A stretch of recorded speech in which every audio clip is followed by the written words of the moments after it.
विचार करा ना तुम्ही, जन्म दिलाय देवाला तरी देव अंतकाळाच्या वेळेला नाही, आणि आयुष्यभर शिव्या दिल्या तरी मरताना हिरण्यकश्यपाला देव पुढे. विठाला विठाला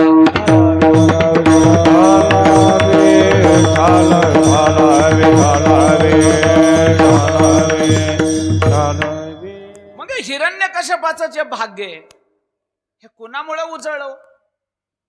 पोरामुळे आहे का नाही? अरे नुसतं हिरण्यकश्यपाचं नाही बाबा, ते अख्खं राक्षस कुळच उद्धरून गेलं. त्याचं देवानं वरदानच दिलं केले राक्षसा. काय सांगू तुम्हाला, एका व्यक्तीमुळं देवानं वरदान दिलं. भक्त प्रल्हाद रडायला लागला. गोपाळे बाबा हो बाप मारला म्हणून मुळू मुळू रडायला लागलं. नरसिंहाचा राग शांत झाला आणि मांडीवर उचलून घेतलं. बाळा चाटायला लागलं जिभेनं. शिवमाचं तोंड होतं. रडू नकोस, मी आहे ना तुझ्या पाठीमागं, देव आहे मी. का रडायला लागलास? तुझा वैरी मेला तुझा बाप. प्रल्हादानं सांगितलं, देवा कसं बोलतोस तू? अरे काही जरी झालं तरी तो माझा बाप आहे. जन्म दिलाय ना मला बाबा त्यानं. माझा बाप होता की रे, मी त्याच्या कुळात जन्माला आलोय. मी आनंद कसा मानू? माझा बाप मेला. होता त्याच्यामध्ये दुर्गुण होता, त्याच्यात वाईट वृत्ती होती, हे मला मान्य आहे रे देवा, पण माझा बाप होता ना. असं कसं म्हणतोस? देव सुद्धा गहिवरला. हो खरे रे प्रल्हादा, पण काय करू? तुला त्रास दिला, दुर्जन होता म्हणून मला मारावं लागलं रे. आता मला माफ कर, काय करू? प्रल्हादानं सांगितलं, देवा एक मागणी मागतो, तेवढी माझी पूर्ण कर. देवाने सांगितलं, प्रल्हादा बाळा माझा लाडकायस, तुला काय पाहिजे काही माग. प्रल्हादानं एक सांगितलं, देवा मला मान्य आहे माझ्या बापानं आयुष्यभर तुला शिव्याच दिल्या, तुझं वैरच केलं, तुझा द्वेषच केला, तुझं नाव घेऊ दिलं नाही, घेतलंही नाही, एवढा तुझा वैरी होता, पण तो शेवटी मेला रे. देवा एक सांगू का, एवढंच माग नाही, माझा बाप नरकाला नाही गेला पाहिजे. हो भगवंताने हात फिरून सांगितले, वेड्या अरे तुझ्यासारखा हरिभक्त ज्याच्या कुळात जन्माला आलो तो नरकाला कसा जाईन? वेड्या तुझा बाप मोक्षाला गेला. अरे अंतकाळी ज्याचे नाम आले मुखा, अंतकालेच मामे व स्मरण मुक्तवा कलेवर, शेवटच्या क्षणाला मला बघत बघत ज्याचा प्राण गेला तो नरकाला जाईल कसा? पिढाला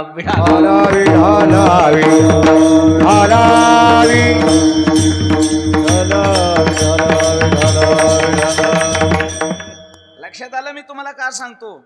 देवाने वरदान दिलं, प्रल्हादा मी तुझ्या बापाला मारलं, हे माझी चूक आहे असं तुला म्हणायचं असेल तर मी तुला वरदान देतो. लास्ट झालं ते झालं, मी तुझ्या कुळातल्या तुझ्या बापाला मारलं, पण इथून पुढे माझं वरदान आहे, तुझ्या इथून पुढच्या कितीही पिढ्या, तुझ्या नातवंड पतवंड कुठेही जन्माला येऊ, इथून पुढे तुझ्या कुळातल्या एकाही व्यक्तीला मी मारणार. राक्षस कुळ आहे बरं, तरी देवानं वरदान दिलं, इथून पुढे मी मारणार नाही, कुणालाच मारणार. म्हणून सांगू का तुम्हाला, बळीराजाला मारायचं होतं पण मारता आलं नाही. राक्षसांचा राजा आहे ना तो, समुद्र मंथन त्याच्या अध्यक्षतेखाली झालेलं आहे. कमी कमी आलं लक्षामध्ये? बळीला मारता आलं नाही, देवाला पाताळात घालावं लागलं, पण मारलं का नाही माहितीये तुम्हाला? कारण बळी प्रल्हादाचा नातू आहे. बळीराजा कोण आहे?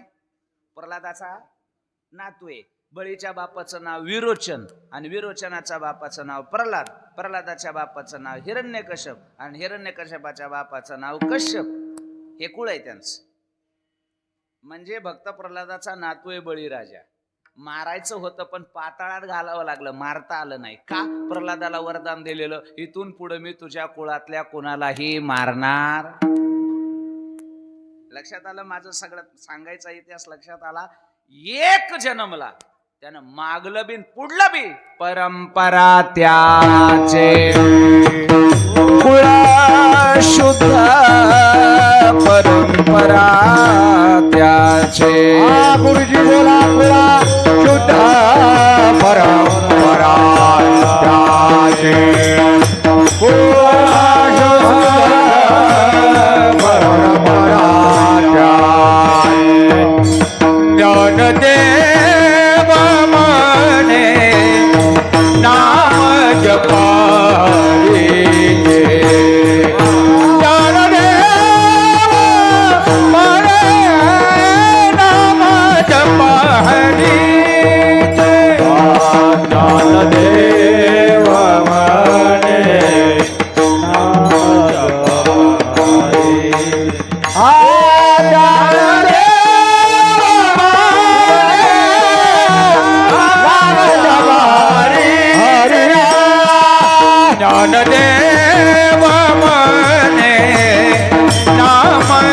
जपारीचे ज्ञानदेव माने नाम जपारी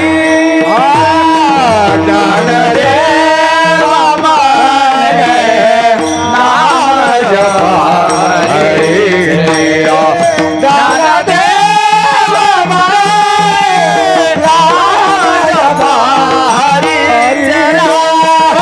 नाम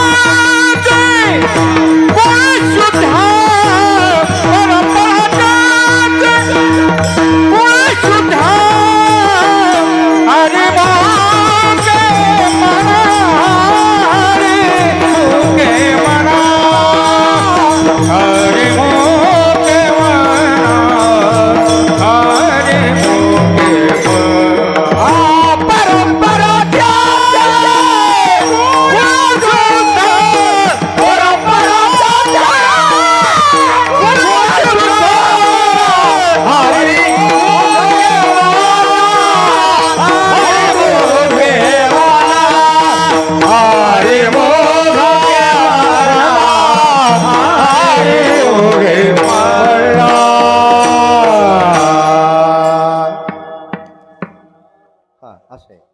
असू द्या, आम्हाला काय करायचं? काय करायचं आम्हाला कसं बी असू द्या होय बाबा, आम्हाला काय करायचंय? तुमचं तुम्ही बघा.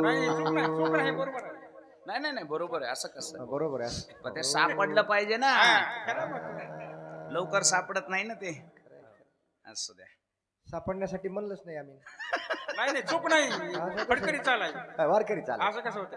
वाकाड असं तसं ही करायचं. ज्ञानदेव म्हणे नाम जपा हरीचे, परंपरा त्याची आणि परंपरा त्याचे. शुद्ध शुद्ध होत आहे, शुद्ध. पण काय व्हावा लागतोय? हरिभक्त व्हावा लागतोय, बाकी काही नाही. कोळामध्ये एक तरी हरिभक्त व्हावा लागतो. हो मग मला वाटतं माईनं हरिभक्ती केली काय नाही केली काय, बापानं हरिभक्ती केली काय नाही केली काय, पण भाग्यानं जर मुलगा आणि कन्या जर हरिभक्त निघाले, मायबापाने मोक्षाला जायचं तिकीट वेगळं काढायची गरजच लागत नाही.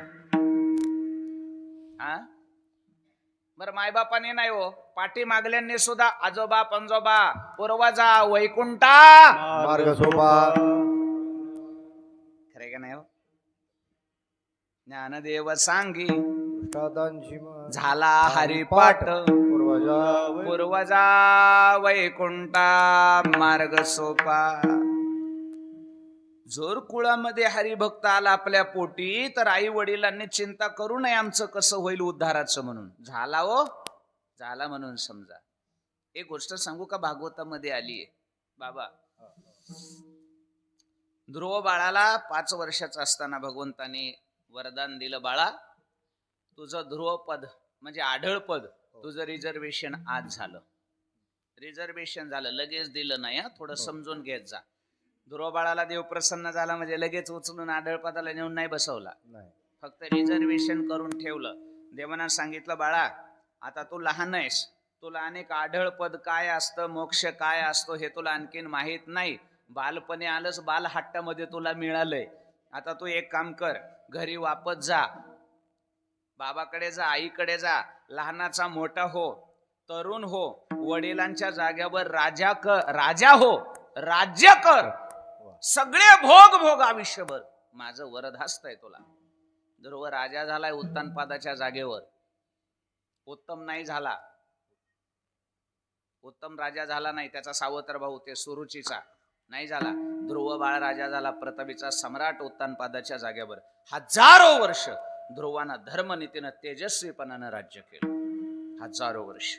आणि मग ज्यावेळेस आयुष्याची मर्यादा संपली ध्रुव राजाची, आणि मग आयुष्याची मर्यादा संपल्यावर भगवंतांना लक्ष झालं की माझा लाडका भक्त जे 5 वर्षाचा असताना मी त्याला वरदान देऊन आलेलो आहे, आता त्याची इथं यायची वेळ झालीये, आता त्याचं वय संपलंय, आयुष्य संपलंय. आणि मग विमान घेऊन भगवंतानं ध्रुव राजाकडं विष्णुदूतांना पाठवलं, जावा आणि ध्रुवाला माझ्याकडे घेऊन या, आता त्याला आढळपद मला बहाल करायचंय. विष्णुदूत वैकुंठावरून विमान घेऊन ध्रुव राजाला न्यायला आले. ध्रुव राजाला विनंती केली, महाराज आम्ही वैकुंठावरून विष्णूच्या आज्ञेवरून भगवंताच्या आलोत. आता तुम्हाला निघायचंय, तुमचं राज्य करायचं, आता तुमचे भोगायचे दिवस संपले. आता तुम्हाला आढळ पदाला बसायचंय. भगवंताचं तुम्हाला बोलाव नाही, विमानामध्ये बसा. ध्रुव राजाच्या लक्षामध्ये आलं, हो आता झालंय सगळं, आता निश्चिंतीने पावलं विसावं. आता मलाही काही थांबायचं नाही, मलाही आठवण आली आहे माझ्या देवाकडे जायची. चला जाऊया. आणि मग ध्रुव राजा विमानामध्ये बसायला निघाला. पण विमानात बसायच्या आधी ध्रुव राजानं त्या विष्णुदूतांना एक आट टाकली. ऐका बरं, त्यांना सांगितलं ध्रुव राजानं, ए विष्णुदूतांनो, मी विमानामध्ये बसतो, पण मी बसायच्या अगोदर माझी एक आट आहे, ती पूर्ण केली तर मी विमानामध्ये बसणार, नाही तर मला बसायचं नाही. सांगा की महाराज, काय आट आहे तुमची? ध्रुव राजानं सांगितलं, आज मला देवाचं विमान येत आहे, वैकुंठावरून विमान आलंय, विष्णू भगवंतानं मला बोलावणं पाठवलंय, तुम्ही मला पाया पडून विमानामध्ये बसवताय, एवढा माझा आदर आहे आणि आढळ पदाला चाललोय. पण खरं सांगू का, हे सगळं मला भाग्य मिळालंय माझ्या माईमुळे. हे सगळं मला कुणामुळे प्राप्त झालंय? मी 5 वर्षाचा असताना मला वनामध्ये जाऊन भगवंताची प्राप्ती करण्याचं सगळं हे जे मला मार्ग दाखवला, हे माझे गुरु कोण होते? माझी आई होती. नाही तर हे दिवस मला कशाला पाहायला मिळाले असते. पण हे सगळं मिळालंय माझ्या आईमुळं. मग काय म्हणणं आहे तुमचं? मी वैकुंठाला येतो, पण माझ्या आईला सोबत घ्यावं लागेल तर येतो. मी एकटा येणार नाही.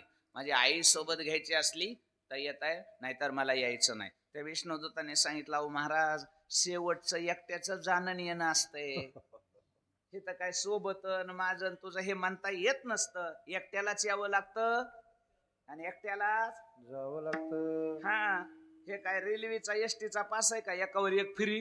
नाही नाही नाही असं कसं जमल? नाही जमत. ज्यानं पुण्य केलं त्यालाच ना आपले आपण करा. आईचा काय संबंध आहे याच्यामध्ये? आईचं कर्म वेगळं. ध्रुव बाळांना सांगितलं, तुझं शास्त्र तिकडे ठेव आणि जा तुझ्या देवाला सांग, येत नाही म्हणावं मी, मला यायचं नाही तुझ्या वैकुंठाला, नाही तुझ्या आढळ पदावरही लात मारतो मी, मला नकोय तुझं आढळ पद. अहो पण का? अजिबात नाही. मी जिथं जाणार आहे तिथं माझ्या आईला जरी घेऊन चालला तर मी येणार आहे. म्हणले असं नाही करता येणार भाऊ, आम्हाला तर अधिकार नाही, आम्ही देवाला विचारून येतो, आम्ही देवाला विचारून येतो.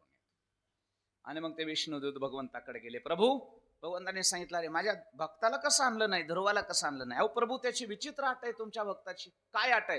ते म्हणतात की माझ्यासोबत माझ्या आईला घ्या. असं कुठे असतं का देवा? आजपर्यंत असं काही घडलंय का? अहो, ज्यानं पुण्य केलं, ज्यानं साधना केली, ज्याला वरदान मिळालं त्याला मिळाल, हे ठीक आहे, पण त्याच्याबरोबर दुसऱ्याचा काय संबंध आहे? भगवंताने सांगितलं, तुमचं बी खरंय, तुमचं बी खरंय रे दूतांनो, पण त्या ज्ञानोबा यांनी हरिपाठामध्ये खोटी मारून ठेवली ना. काय? मातृपितृ भ्राता सगोत्र आपाड, मातृपितृ भ्राता सगोत्र आपाड, मातृपितृ भ्राता सगोत्र आपाड, मातृपितृ भ्राता सगोत्र आपाड.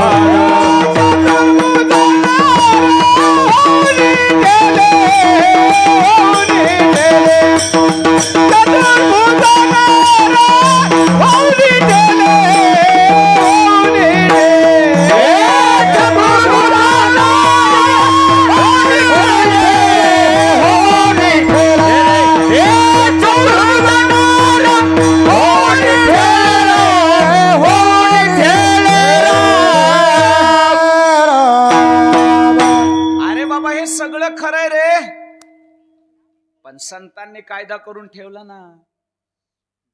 एक जर हरिभक्त त्या कुळात जन्माला आला तर तो एकटा नाही. मातृ पहिलं नाव कोणाचं घेतलं? आईचं घेतलं. हरिभक्ताच्या आईला वेगळं रिझर्वेशन मोक्षाची करायची गरज नाही. पितृ म्हणजे पिता, त्याला सुद्धा करायची नाही. भ्राता सगोत्र. मग आता काय करायचं? सगोत्र अपार. हा, अपार. हा. फक्त वंशाचा संबंध असावा, दत्तक नाही. हा, वंशाचा हो. DNA लागतो त्याला. विठाला विठाला हारावी हारावी हारावी. सगोत्र सगोत्र. गोत्र गोत्र हा शब्द महत्वाचा आहे. आणि मग भगवंताने सांगितलं जा वापस जा. काय करायचं प्रभू? घेऊन या. माझ्या भक्ताच्या आईचा सुद्धा अधिकार आहे मोक्षावर. आणि मग विष्णुदूत वापस आले आणि ध्रुवासहित ध्रुव राजा सहित ध्रुवाच्या आईला सुद्धा वैकुंठाची प्राप्ती झाली. भागवतामध्ये कथा आहे, नीट व्यवस्थित वाचा. गेले घेऊन. का सांगितलंय तुम्हाला लक्षात आलंय तुमच्या? प्रल्हादाच्या बापाचं पुण्य नाहीतरी प्रल्हाद मोक्षाला जातो, ध्रुवाच्या आईचं तेवढं पुण्य नाहीतरी ध्रुवाची आई मोक्षाला जाती. हे हरिभक्त कुळात असण्याची ताकद आहे. विडाला हारावी हारावी हारावी हारावी हारावी त्याच्यामुळे एक सांगू का, हरिभक्त झाला का त्यानं पाठीमागच्या पितृऋणाची चिंताच करायची. तो कोबराय म्हणले कशाला आम्ही टेन्शन घ्यावं? अहो मला तर टेन्शन घ्यायची म्हणले, चिंता करायची गरजच नाही. का? माझे झाले गयावर विठ्ठली हो, मला काही काशी करावी लागली नाही, पिंडदान करावं लागलं नाही, उदक क्रिया करावी लागली नाही, कर्मकांड करावं लागलं नाही, काहीच नाही. तरी तुमचे पूर्वज उद्धरून गेले. हो, माझ्या पूर्वजांचा उद्धार झाला. तुका म्हणे माझे भार उतरले ओझे, माझे झाले गया वर्जन, फिटले पितरांचे ऋण. मग हे सगळं कशामुळे झालं? तुकोबराय तुकोबराय म्हणले सगळ्याला कारणीभूत एकच गोष्ट झाली.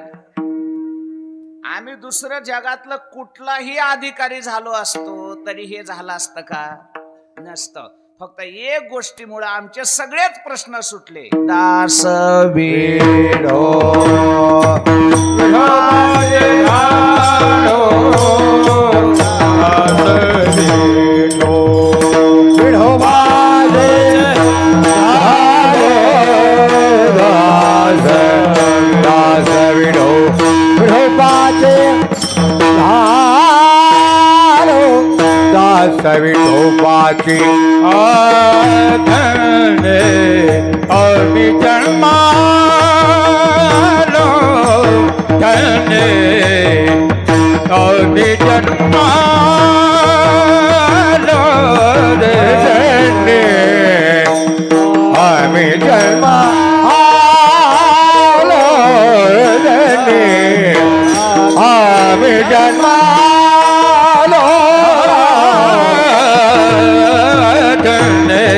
अभी जन्मा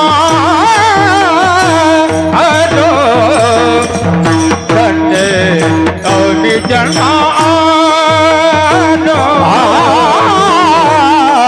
धन्य अभी जन्मा लो धन्य अभी जन्मा लो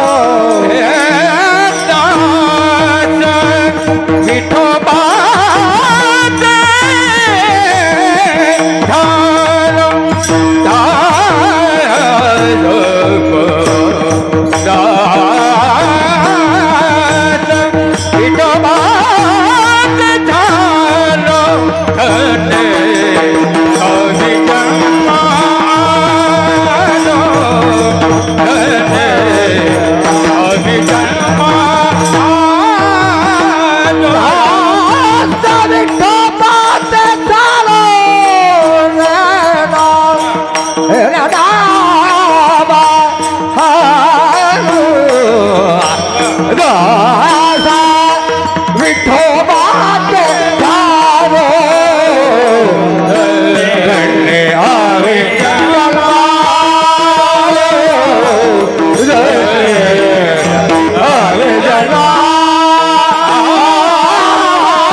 आणि जबाबदारी आता खांद्यावर राहिलीच नाही.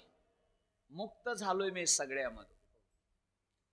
ना मला पितरांचं ऋणाचं ओझं माझ्या डोक्यावर राहिलंय, ना ऋषी ऋण राहिलंय, ना शास्त्र ऋण राहिलंय, ना देव ऋण राहिलंय, ना कुठलंच ऋण आता डोक्यावर राहिलं नाही. मुक्त झालोय, काम नाही झालो पाहिजे.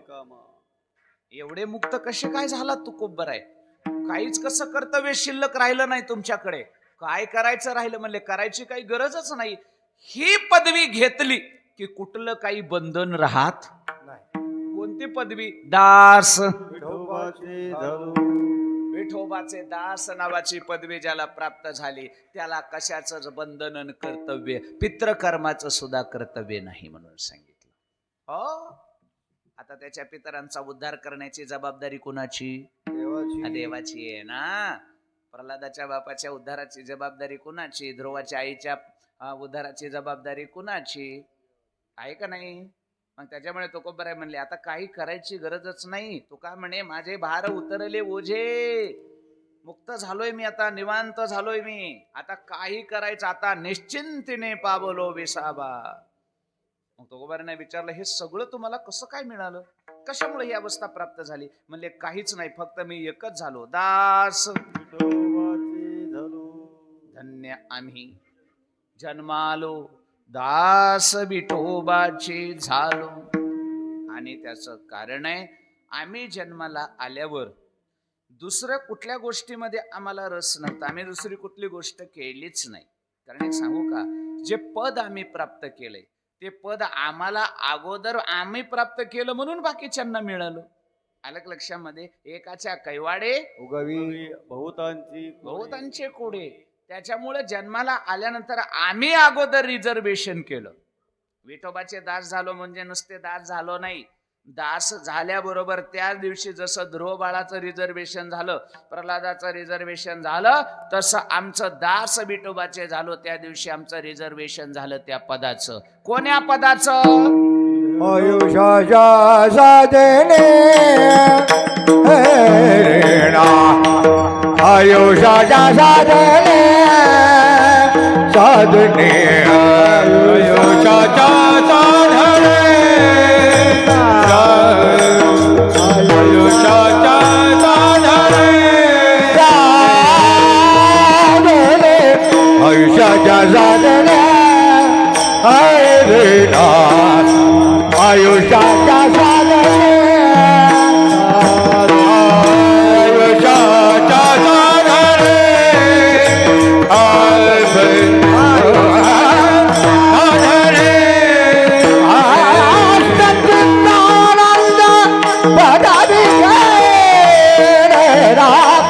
सच्चिदानंद पदवी गेलेला, धन्य आम्ही जन्मालो, धन्य आम्ही जन्मालो.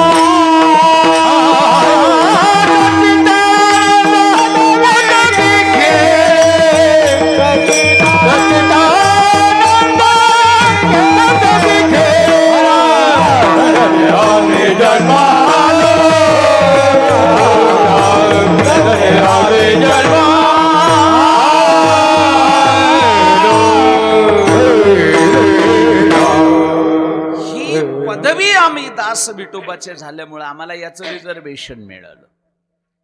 सच्चिदानंद पदवी, सत चित आणि आनंद. सत स्वरूप, चित स्वरूप, आनंद स्वरूप, आनंद घन परमात्म्याचं ते स्वरूप आहे.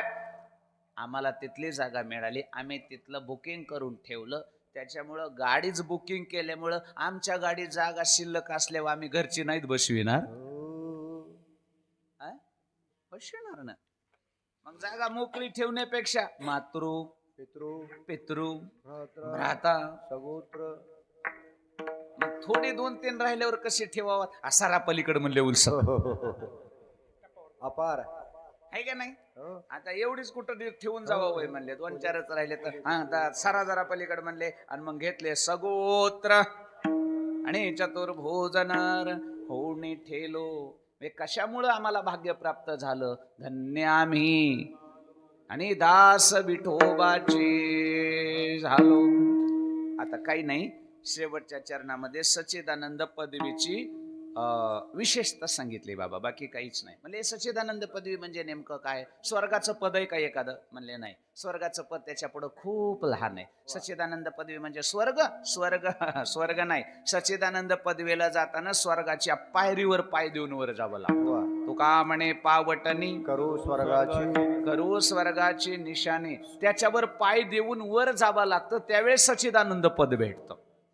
तसं ते पद आमच्या सहित आमच्या सर्वांना प्राप्त झालं, म्हणून धन्य आम्ही जन्मालो, दास विठोबाचे झालो. म्हणून पुन्हा एकदा ज्यांच्या स्मरणार्थ या ठिकाणी त्यांचे पती धोंडीरामजी नामदेव घुले आणि मुलं संभाजी आणि महादेव धोंडीराम घुले यांनी आपल्या आई कैलासवासी सौ मुद्रिकाबाई धोंडीरामजी घुले यांच्या गोड जेवणाच्या निमित्तानं हे संपूर्ण ज्ञानदानाचं, नामचिंतनाचं, हरिकीर्तनाचं, अन्नदान, वस्त्रदानाचं हे संपूर्ण पुण्य आपल्या आईला अर्पण करण्याकरता हा अट्टहास या ठिकाणी आज केला.